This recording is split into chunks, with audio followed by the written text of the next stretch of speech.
درود عزیزان هنرمند. از جمله مواردی که هنگام خرید دوربین عکاسی نو و یا دست دوم باید مد نظر قرار بدیم، اطلاع از سلامت کامل باتری دوربین هست. برای این منظور وارد منوی دوربین میشیم. از گزینه تنظیمات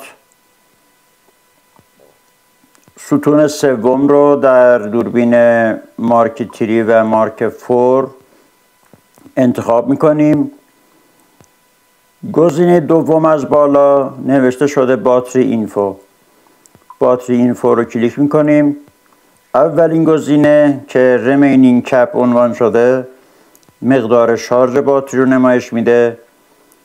گزینه دوم شاتر کانت، تعداد عکسی که بعد از شارژ توسط دوربین ثبت شده رو نمایش میده.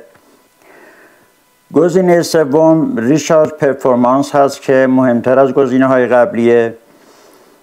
3 مربع جلوی این گزینه قرار داره که هر 3 مربع باید به صورت سبز کامل نمایش داده بشه. اگر چنانچه یکی از مربع ها غیر سبز نمایش داده بشه، نشان دهنده این هست که 1/3 از سلول های باتری فاسد شده.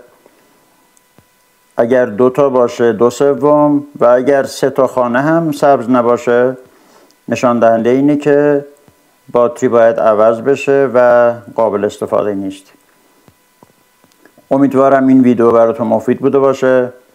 لطفاً شیر و کامنت و لایک فراموش نشه. خیلی مخلصیم.